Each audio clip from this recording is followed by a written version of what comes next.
and welcome to One to Grow On, a show where we dig into questions about agriculture and try to understand how food production impacts us and our world. My name is Hallie Casey, and I studied and currently work in agriculture. And I'm Chris Casey, and I do not. Each week we ask Hallie to explain something that we don't understand, and this week we're looking into Zoonotic disease! Zoonotic disease!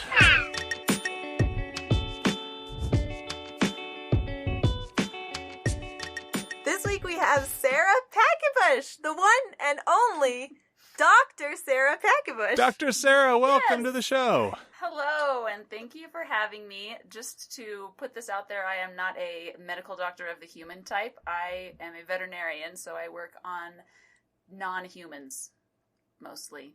Mostly? Yeah, 100% non-humans. Non-human doctor. Yes, which I think is important to say. But you had to go to non-human doctor school. I did. I had to go to, that's what they're called, actually. So if you Google that, that's exactly what's going to pop up. I went to Washington State University, where I got my doctorate of veterinary medicine in 2018. So I'm still sort of a baby vet, but that means I still know a lot of book smarts, which is helpful sometimes. Yeah, Dr. Sara and I, we work, I guess, in proximity to each other. We don't actually do that much work with each other, but we do share an office at where we work in the same place. Yeah, and Hallie gives me a lot of information about plants that I have no idea about and blows my mind with things that don't bleed, because that is not my specialty. Me too. I remember one time you had a lecture about ringworms, and you asked me if it was relevant to horticulture, and I got to, impromptu share my knowledge about nematodes. Yeah, like soil nematodes, because I was totally talking about that, and I was like, this is not my area of expertise. Where is Hallie? She knows soil stuff. If it's not inside of an animal, then I'm like, I don't know what this is. And as I learned in our staff meeting last night, earthworms are not nematodes. No, they're annaids. Yeah. Annelids. Yes. I don't know how to pronounce it. I don't know either, but I know that it's different. Yeah. So at the end of last year, we did a bonus episode that was this game show format. And I asked these questions. I would give Hallie and Catherine a word. And it would be, is it Star Trek, is it Star Wars, or is it agriculture? Love it. And one of them was zoonotics. And I knew that. And you knew that. Because Good. of you. Well, I'm so glad that I have eked my way into the lives of other intelligent people in some way or another. That's great. Can you start by kind of defining what zoonotics means? Yeah. Tell us about them. And absolutely. I just want to say that I did sort of skim the notes that you gave us, and I am terrified. It's going to be fine. We're going to get through it together. Okay. And we're just skimming the surface, really. This is, zoonotic disease is something that people will study for their entire lives. In fact, a lot of people will study one of these diseases for, their entire academic career. So this is just barely skimming the surface, but it's really, really interesting stuff. This is kind of, I just watched Austin Powers this weekend, and I would like to say this kind of thing is my bag, baby. Just to throw an Austin Powers reference into there. So zoonotic disease, the definition of zoonotic disease is a disease that's spread between animals and people / humans. So this could be really any pathogen or anything that can cause illness. So this could be viruses, this could be a bacteria, it could be parasites, which we were just talking about, it could be fungal. So pretty much anything that can cause disease in a human or an animal that can then be given to something that is not of their species between humans and animals. So this is kind of big on public health, because this is why we have a lot of public health legislation in place, and a lot of people who work for the CDC, who work for the USDA, are going to be kind of looking out for all of these diseases to prevent these zoonotic diseases from crossing their species borders. The CDC actually estimates, and the WHO also estimates, that it's about 6 out of every 10 known infectious diseases in people are spread from animals. Whoa! Which is a lot. Yeah, that sounds like a lot. It is, but it's not necessarily what we might think of as spreading from, like a puppy sneezes on your face and then you're gonna get the sniffles. It's not quite that direct. Some of these are, arthropod borne or transmitted. So it could be, an animal that gets bitten by a tick that has a certain disease, and then you get bitten by that same tick, or a mosquito or something like that. So not all of these are directly transmitted. But that is a big number. I mean, 60% of all human infectious diseases that can cross species boundaries between humans and animals, which I think is a pretty big deal.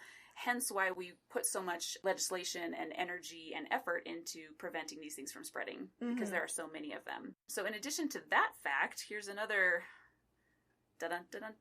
nature fact, which is that about 3 out of every 5 new or emerging infectious diseases in people are spread from animals. So, and I'll talk about this a little bit later. So these would be newer emerging diseases that we haven't seen before, like Nipah virus or Ebola virus or HIV, all of which are actually zoonotic diseases. Wow.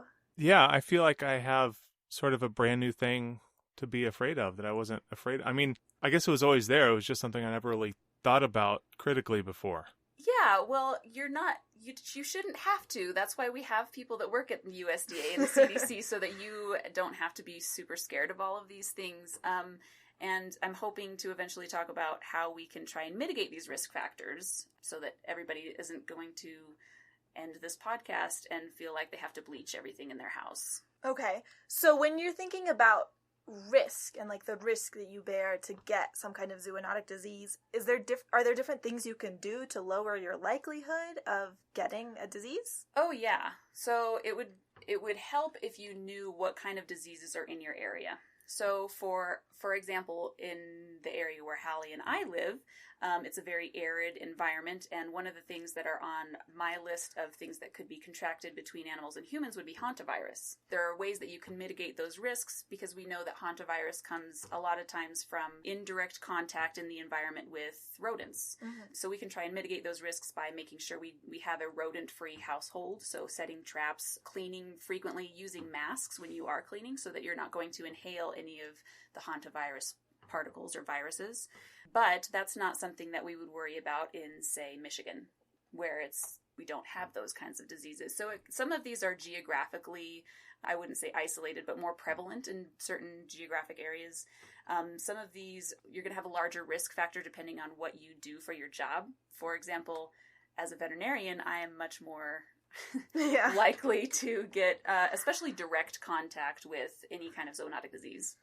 So me as a gardener, I deal with a lot of feces and manure, right? So does that put me at risk if I'm like out touching sheep manure and cow manure and stuff like that to then put in my garden as compost? Does that put me at risk? The thing that I would probably be most concerned about you as a female of childbearing age, who would be gardening, would actually, not so much in this area, but in just gardening in general, I would be worried about toxoplasmosis, which is a disease. About this. Yeah, right? People have heard about this. I'm terrified of this. You shouldn't have to be, I think that terrified is maybe a little excessive. But so toxoplasmosis is it's a thing that, as far as I understand it, which is I'm pretty sure is incorrect, it's a thing that lives in cat poop that controls your brain to want to get more cats. Okay. I love that you're putting that out there because I've never heard that before specifically. But parts of that are right. Okay. So it is a thing that does live, quote unquote, live in cat poop. So it's a protozoa, and it can be shed in cat feces. Cats are the definitive host for this disease, so all of these, to complete its life cycle, it has to go back into a cat. Okay. Cats will only shed this intermittently through their life. Usually when they're younger cats and they're first infected, they'll do all of this shedding. So as a gardener, especially if you're in a place where there are a lot of stray cats, a lot of cats will like to poop in places that are like uncovered sandboxes that children might be playing in, or in your garden, and you might not know that there's any cat poop in there. So if you are around, digging around in there and you happen to inhale some cat poop particles that have this protozoa in it, or more likely you're gardening without gloves, and you decide that there's this beautiful carrot that you're not going to clean off and clean your hands, and you're going to put that directly into your mouth, then you are more likely to contract that disease. These protozoa can travel to places like your brain, and that can cause some significant pathology, or your eye. In pregnant women, it can actually cause a lot of birth defects in the fetus. What's kind of interesting when you're talking about brain control is one of the coolest things about toxoplasma is that if that disease gets into rodents, it can cause them to have a decreased fear response to the cats, which makes them more likely to be consumed by cats. So it's a really smart protozoa. I don't like that. That's Which awesome. will help it to complete its life cycle. Oh, I don't like that at all. Yeah, it's pretty cool. As a horror movie buff, I think very much zombie-esque of that disease. There's a fungus that's similar, actually.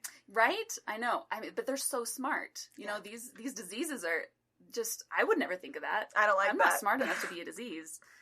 Yes.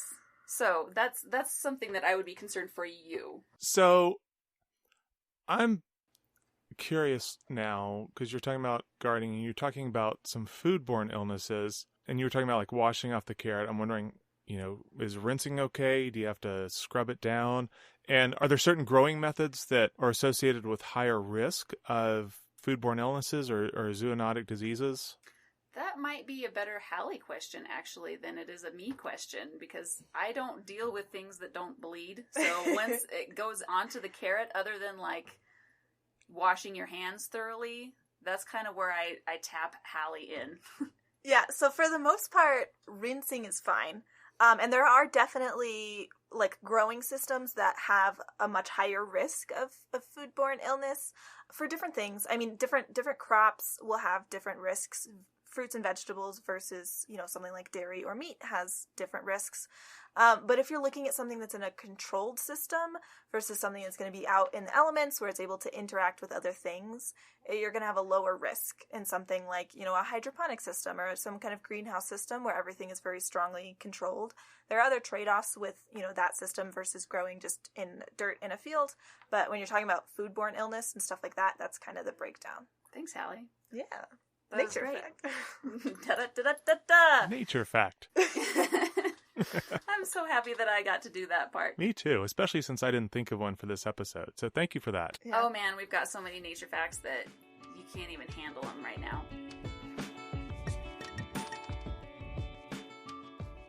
Dad, I really enjoyed this episode. It was so fun to make, yeah. Yeah, it was really interesting and, a lot of stuff I never would have thought about. You know what else I enjoy? What else did you enjoy? I also enjoy when people leave us reviews on iTunes. I love reviews so much. I really do. I check iTunes, which it's still called iTunes on my computer, all the time for new reviews. And whenever we get one, it's so great. We just finished up this big organic series. We're still hoping to do an organic agriculture Q&A. We have a lot of other big plans, and we would love for more people to get involved with the pod and be able to listen and find out about what we're doing over here. So if you are enjoying the pod and the direction we're taking it and the work we're putting into it, if you could please leave an Apple Podcast review, it would make such a difference to us. Yeah, just click the stars and leave a few words saying how great you think we are, and it would help a lot and it would mean a lot. And thank you so much. I know it might seem a little arbitrary, but those ratings and reviews really do make a difference in people being able to find the podcast. The more ratings and reviews that we have, the better the discoverability is for the podcast. So if you can do that, it would be amazing. And it makes a difference in my heart. It really does. Dad will text everyone as soon as we get a new review. He's like, new review is up! That's Guess true. what they said? And speaking of thank yous, thank you, Lindsay, our Starfruit patron. Thank you so much. Our eternal gratitude unto you. Forever and ever. Well, should we get back to the episode? Back to the episode.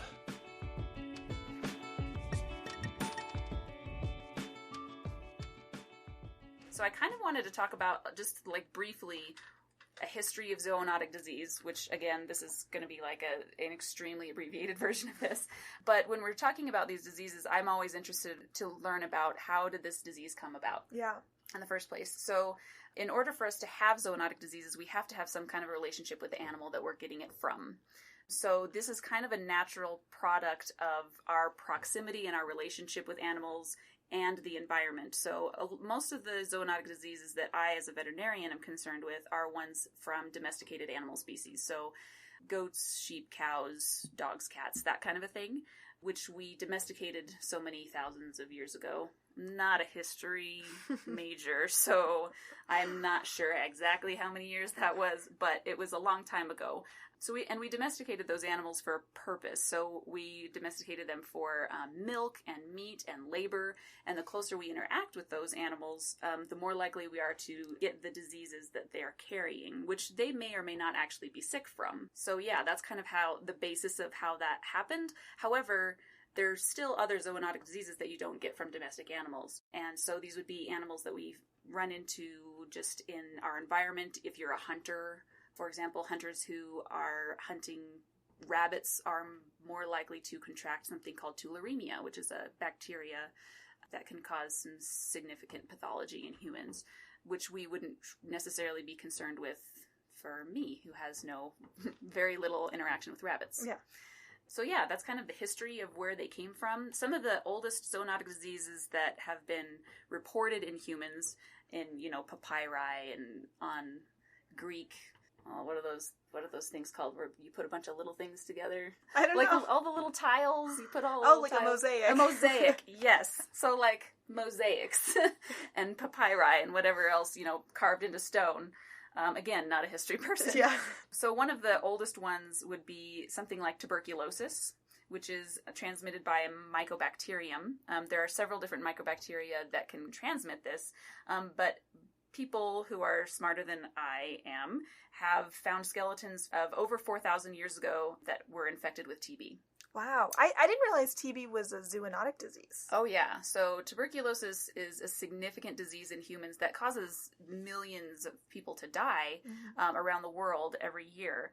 And in fact, in 2010, which I know is a little bit old by now, but there were 8.8 million new cases and 1.2 to 1.45 million deaths just in that year alone due to TB. Wow. So what do we get TB from? What animal is that carried in? Most of the time, what we're concerned about in the veterinary field is Mycobacterium bovis, which can be contracted from unpasteurized dairy products, milk, cheese, ice cream, whatever it is that you're going to be eating from a cow that has not been pasteurized. Pasteurization came about because there are so many diseases that we can contract from dairy products. So if we pasteurize them, it's a lot less likely that those bacteria and viruses will make it through the pasteurization process. So pasteurization of milk does kill the tuberculosis bacteria, which is why it's a lot safer, especially for people who are immunocompromised, to have pasteurized milk versus raw milk. A couple other diseases of history of note that you will be familiar with, I'm sure. One is Yersinia pestis, though you probably don't know it by that bacterial name. It is the bubonic plague that caused the Black Death in the Middle Ages, killing a third of the European population.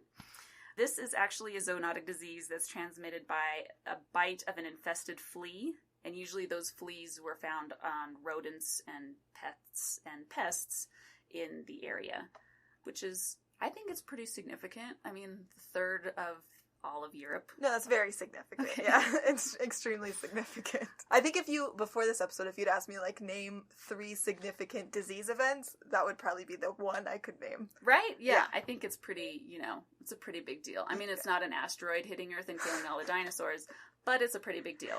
Yeah. And that disease is still, it's not seen as commonly right now, but it is still out there. And in fact, we have seen, even in the past year, there have been reports of the bubonic plague cases in veterinary clinics in Colorado and New Mexico. Can you imagine, calling into work, hey, I'm sick. What's wrong? Oh, I've got the plague. Right? I mean, you could call in sick to work on Monday and say, hey, I got the buboes. Sorry, guys, I can't make it in. But yeah, you could definitely call in. It's probably not going to fly because it's not that prevalent right now anymore, but we do see it pop up every once in a while. In fact, the prairie dogs that we see around here are potential carriers of Yersinia pestis or the bubonic plague. Very cool. Yes. Love to know that. Right. The one that most people are probably most familiar with is rabies as being a zoonotic disease, because who hasn't seen Cujo? Me, but I know what it's about. Right. I mean, you don't have to see Cujo because everybody knows that it's a rabid dog. Or Old Yeller. I didn't know that he had rabies. I've never seen Old Yeller. I didn't know that. I mean, I knew they shot him in the end, but I thought for some reason that was just the end. I didn't realize he got rabies. Well, it's the end of the movie, Old Yeller. We gotta shoot you now. Like No that reason. kind of the end of the movie. It's about to end.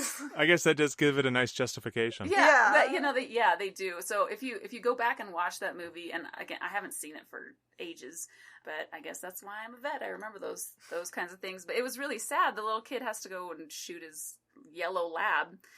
But the reason why he is doing that, if you go back and watch it, is because the dog is like furiously trying to attack the kid through this fence because the dog was bitten by some kind of other rabid animal. So Old Yeller actually contracted rabies, and that's why he had to be put down. Because if he were to bite a human, this disease has a 99.9% fatality rate.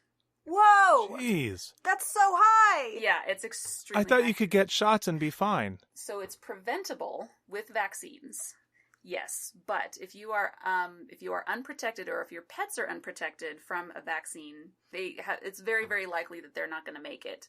Even if you have a vaccine, or if you've been vaccinated for rabies before, which most people aren't unless you are in a field that you're more exposed to that or at higher risk. So I have a rabies vaccine, for example, but I wouldn't expect Hallie to have a rabies vaccine because you don't usually work with potentially rabid animals. Even if you're vaccinated, you still have to go and get post-exposure prophylaxis, or PEP, afterwards to try and mitigate any possibility that you're going to get rabies because of its extremely high fatality rate. There have been fewer than 10 people in all of human history that have survived this disease. Wow.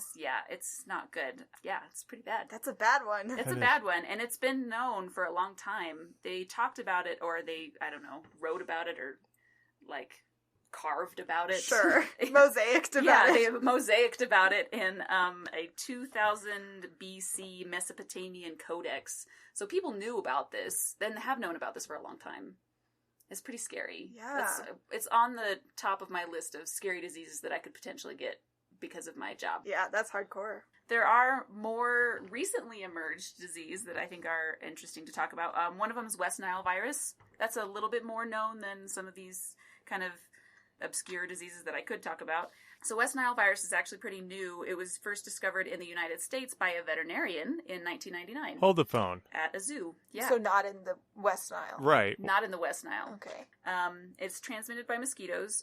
So this is where the factor of increased world and international trade comes in, because more than likely a mosquito was hitching a ride over to the United States from an area where this was an endemic infection.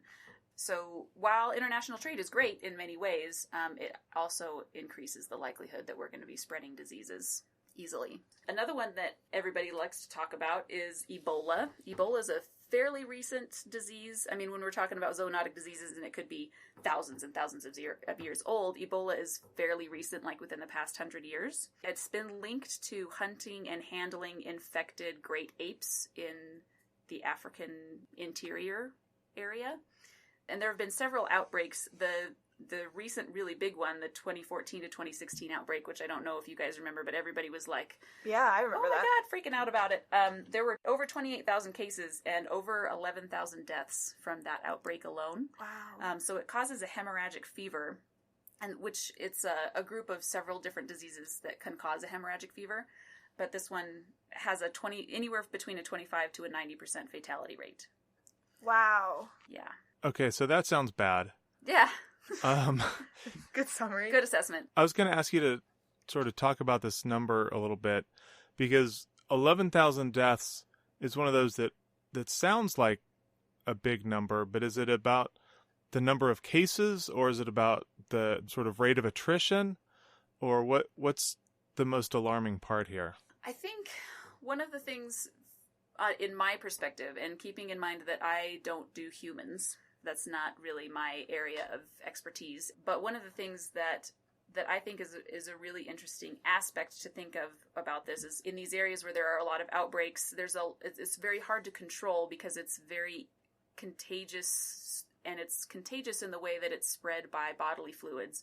So when people die, there are certain funeral rites that culturally people will go through, and to ask people to give up their cultural history and identity that they have with passing on from life to death, in the name of science and public health. While people might not understand why that is super important, they might disregard those public health claims or public health measures to try and prevent them from getting infected. I don't know if that answers your question. That's an interesting thing to think about, because, I mean, when you think about different things that can be a public health concern, animals, including like pets and livestock, are a huge part of that. And like you're saying, like that's a huge cultural thing as well. So I can imagine that like I hadn't really thought about that background in terms of controlling disease for public health, especially I guess around like zoonotics and passing diseases from animals to humans. But I guess Old Yeller is a good example of that. Old Yeller is a great example. And actually the CDC had to put out these like informational public health flyers. That backyard chickens is kind of a resurgence right now. Yeah. Even in the middle of the big cities, people will have backyard chickens, it seems like. And the CDC had to put out this kind of informational thing that says, don't kiss your chickens. What? Right, yeah, which I never really thought was going to be a thing. I have backyard chickens too, and I've never intentionally kissed my chicken. My chicken has definitely pecked me on the face, but that's not because I was allowing that to happen. It just kind of snuck in there. Not that kind of peck. Right, it was actually a peck on my lip, which was really odd.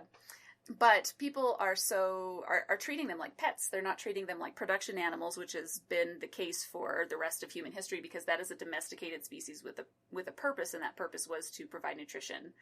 But now people are treating their chickens as pets, and for the first time in history, veterinarians are actually having to treat geriatric chickens for things like arthritis, because instead of killing their chickens after they're done laying, which was kind of the natural way things used to go, people are letting their chickens live until they die of old age. Wow, that's so interesting. And kissing them, apparently, which is why the CDC had to put that out. Like, hey, chickens carry zoonotic diseases like Salmonella, Campylobacter that you can actually get, and it will cause you to poop yourself.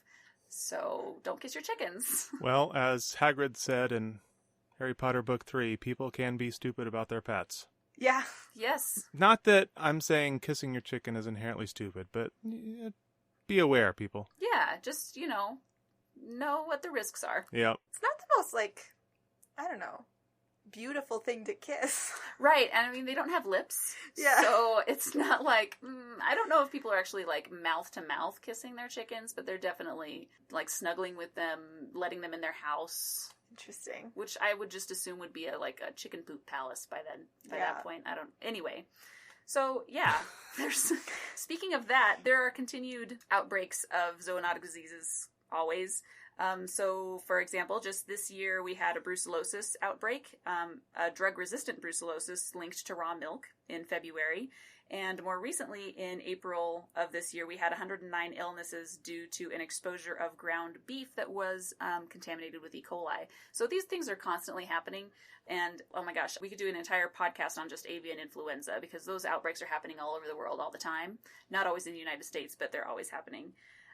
So a lot of these zoonotic diseases are kind of at the forefront of a One Health concept right now, which I'm a huge fan of, and I know Hallie's a big fan of, which just is the interdependency and interaction between the environment, animals, and humans, and understanding that we're all interconnected, and the health of one depends on the health of all three. So a lot of these zoonotic diseases, especially the emerging zoonotic diseases, are kind of coming to the forefront recently because of huge changes in land use. So more than ever, we are moving these large pieces of land that used to be wilderness, and we're turning them into heavy agriculture areas. And when that happens, we are decreasing the amount of environment that these wild creatures naturally had in the first place. And that's increasing the relationship and interaction that we are having with the wildlife, and that all of the domesticated species, so like beef or poultry or whatever, are having with that environment as well. So we're more likely to have a crossover or a spillover effect of zoonotic diseases from the wildlife to the domesticated species, and back and forth, and with humans as well. So all of this is being exacerbated by all this global expanding population and need to feed that expanding population, which stresses me out frequently. Sure. As it should, Yeah. most people. Yeah, probably appropriate. It should. So what are the best ways to protect ourselves from all this stuff? Yeah, so some of the best ways are just really easy, logical things like keeping your hands clean. So if you're going to go out and handle your chickens, when you come back inside, wash your hands before you accidentally eat a piece of chocolate, like I am very prone to do. And all it takes is soap and clean water. You don't have to do anything too crazy. And if your hands aren't physically soiled, you can always just use an alcohol-based hand sanitizer. Or if you go to like a petting zoo, especially with children, the children don't actually have to touch the animals. They just have to touch the environment around the animals to contract something that's potentially zoonotic. So keeping your hands clean, keeping the hands clean of little ones that you're responsible for, things like that. Trying to prevent bites of arthropods, so using a mosquito repellent, trying to wear long clothes if you're going out hiking so that you don't get ticks on you, and checking yourself for ticks and things like that. And when you say arthropods, you just mean insects, biting insects? Yes. Bugs. Yes. So Okay. so fleas, ticks, mosquitoes mostly. Not so much lobsters. Great. Not so much lobsters, although, I mean, I've never been bitten by a lobster. Those are crustaceans. Even I know that. Those are also arthropods. Are they? Crustaceans are a kind of arthropod. Oh. I'm planting my flag, Yeah. and if I'm wrong, I'm going to be really embarrassed. Hallie Casey dropping knowledge nuggets. Yeah, I which mean, we'll double check later. I kind of think that she's right. I think that they are arthropods. I remember talking about crawdads being an arthropod, Okay. and that's like a small version of a lobster, right? Pretty much. Right? Yeah, I think okay. so. Okay. Anyway, so don't get bitten by any of those. Try to avoid being scratched and or bitten by animals, which is most difficult to do in my line of work. I'm almost always scratched or bitten or kicked by something on a weekly basis. And keep your animals healthy. So get them vaccinated for things like rabies. Get their poop looked at once a year so you know that they don't have any internal parasites that they could actually pass on to you. And when they get sick, take them to a veterinarian so that that vet can recognize whether that is or is not something that you can get from your pet. And I'm not talking about just dogs and cats. I'm talking also about exotics. I'm talking about like snakes and reptiles and birds and any kind of pet that you might have that you're constantly playing with and seeing in your house. Practice good pet hygiene. Don't let your animals lick your face. I have a hard time adhering to this because I have adorable dogs, but at least don't let them like lick the inside of your mouth, which I've definitely seen people do, and that just kind of makes me grossed out. Ew. Yeah, I don't really know. You know that they lick their butts, right, on a regular basis. So I mean, or just be prepared. Just know that that's not the best thing to do. If you have a sandbox in your outside area for your children, try and cover it when they're not playing it so things don't poop in there, because cats will poop in sandboxes. Keeping all of the wildlife wild, so if you see baby animals that you think they might be abandoned, call animal control. That's not your duty to pick those animals up. In fact, most of the time the mother is around but is scared of you, so has gone somewhere, and as soon as you leave she'll come back. Handle food safely for you and your pets. So don't like chop up a bunch of meat and then chop a bunch of vegetables on that meat board that you just chopped stuff on. And cook all your food to a correct temperature so that you're going to kill all the potential pathogens. Drink pasteurized milk. Don't eat raw chicken. Again, ew. Yeah, I mean, a lot of this is pretty logical, right? It kind of makes sense. Like, you shouldn't be... Most people don't do these things anyway, and there's a reason why a lot of these are taboo. Like, nobody wants to eat like a chicken sushi. It's just not a good idea. And talk to your veterinarian about certain kinds of pets, especially if you or someone in your household might be immunocompromised or immunoaltered. So pregnant women should be careful around cats and kittens. By no means does that mean that a pregnant woman has to get rid of her cat. There are ways that we can try and reduce all the risk factors, and just talk to your veterinarian about that. Children who are under 5 should not be in a household where they regularly have contact with chickens or reptiles or amphibians, because they could contract salmonella a lot easier. And pregnant women should avoid contact with pet rodents, because they could get something called lymphocytic choriomeningitis virus, which can cause birth defects. So just be cautious, and if you ever have any questions about this, good places to go for these kinds of things are the CDC. They have a lot of public health zoonotic disease information out there. So do some research, figure out in your area what are you most geographically exposed to as far as zoonotic diseases, and just, educate yourself. Educate yourself. Educate yourself. Educate yourself. Yeah, the internet is fairly affordable. With that, I'd like to take back what I said earlier. Don't kiss your chickens. That is inherently stupid. Yeah. I mean, I'm not trying to throw any shade to any chicken kissers out there, but, it's not something that I would do. But maybe I just don't have very affectionate chickens. Maybe they just maybe they've got really lovers. Well, thank you very much for joining us. This was a lot of fun and super cool. Yeah, thanks for having me. I have so much information. Sorry if I overloaded you. No, this was perfect. This was great. Yeah. I learned so much, and, I'm more aware but not terrified. Good. I was hoping that you were going to say that you'll be able to sleep tonight without, worrying about some kind of zoonotic disease you could or could not get. After I wash my hands. After you wash your hands, yes. I think that's important.